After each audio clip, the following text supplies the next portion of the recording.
Welcome to Totally Naked Movie Reviews, where we review today's top movies, stripping them down to their bare essentials and exposing any faults they may have. Tonight we look at Detroit.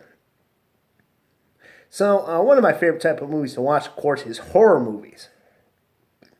And I have to say this, Detroit, despite being a drama, was probably one of the scariest movies I've ever seen in my life.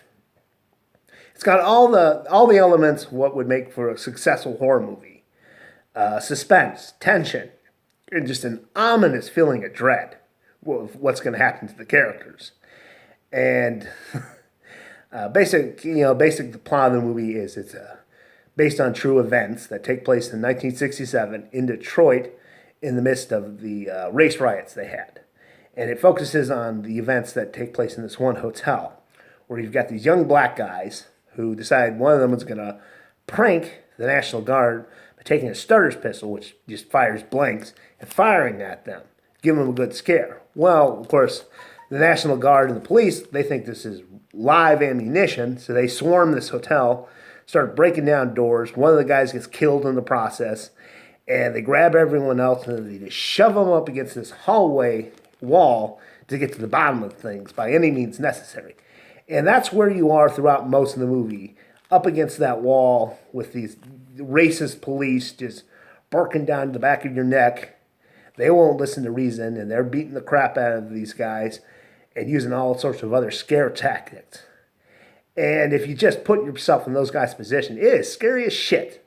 Now, you can say, oh, you think you can put yourself in their position, given my skin tone and theirs. Well, fuck skin tone. Just imagine a situation where you're pressed up against a wall where someone's trying to interrogate you and they're using violence and all sorts of scare tactics and they just won't listen to reason. No, that is some scary ass shit, no matter what your fucking color is.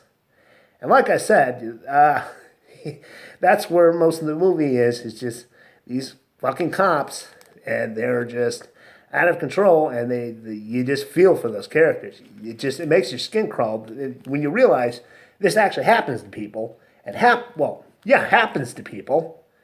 It's some scary ass shit. So, like I said, that's where most of the movie is. As far as historical accuracy with the storyline, I don't know. I'm not a historian. Go watch one of those historian people. They'll tell you how accurate the movie is. But what little research I did suggests that the movie is not entirely wrong. If you look at the witnesses, what people were saying, and even if you decide, well, what about the cops, their story? Well, their story changed quite a bit, so it's a bit suspicious. But they they admitted to killing at least 2 of the 3 people who get killed. Spoiler alert, other people get killed too. Like I said, they have all sorts of scare tactics where they pull people into the rooms and they pretend to shoot them so everyone else is scared. This goes wrong at one point, and at the end, when they realize that guy's dead and shit's going to hit the fan, the cops basically start telling people, hey, we're going to let you go. If you tell anyone, boom. Well, one of the guys says, no, I'm not going to lie, and he gets killed. Now, that's one of the things where people will probably argue, well, that really didn't happen. Well, I mean, these guys got to go out of the blue, and one guy, he didn't make it out. So what do you think happened? Like I said, if you think it's historically inaccurate, ask a historian. I don't know. But I know the movie is scary as shit. And I honestly don't care. They got a few things here wrong. As far as I'm concerned, they probably got most of it right. If I was to say if there was any faults about Detroit, is they really didn't get into the characters. Before everyone ends up at the hotel, the guys against the wall. You only get like a brief snippet of their backgrounds. You see one of the cops who's extremely racist. He just shoots a different black guy out of the blue for no real reason. The guy was just running with a bag of groceries. Even if you thought the guy was a looter, it's like groceries. That's what the guy got killed over. Let's see. And like John Bodega's character, all we really knew about him is he worked 2 jobs, and one of them was a security guard, and that's how he ends up at the hotel. And once again, the trailers are kind of misleading because they make it look like he's a much more important character you're going to see more of, which just was not the case. He's there at the hotel, and he's watching this all happen. And at one point, he does try to help with some of the other black guys out, but aside from that, he just doesn't do anything.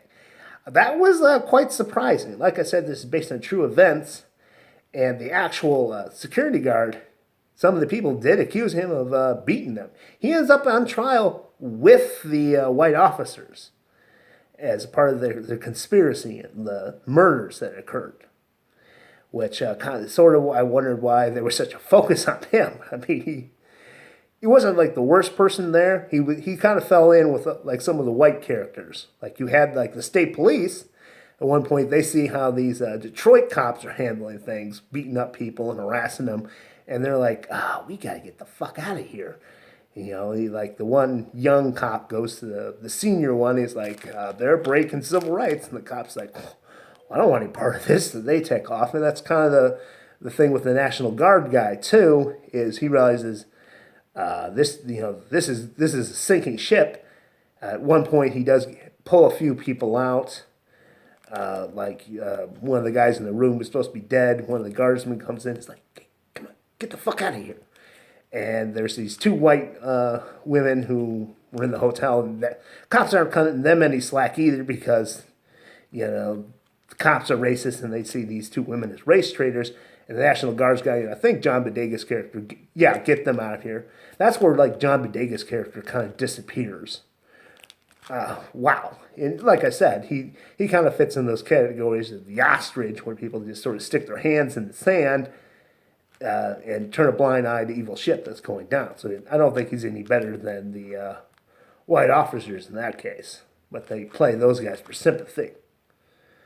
Yeah, that's the only real fault, is that you didn't really get too much into the characters, which sort of hampers it a bit. It's sort of like, how are you supposed to feel for them? I mean, you feel for them in the sense that you can put yourself in their situation. But as far as the actual characters, I didn't know which one, name-wise, I didn't know who was who. And it hurt the film just a tad. But for the most part, it's a very intense movie to watch. And I don't think I'll ever forget watching it. And like I said, knowing it's based on true events, it's going to stick with me. And I would say also, given the current climate of what's going on, it's just another reminder that if you don't learn from history, you're doomed to repeat it. So I would suggest going out and seeing it for yourself. And that's all I got to say about Detroit.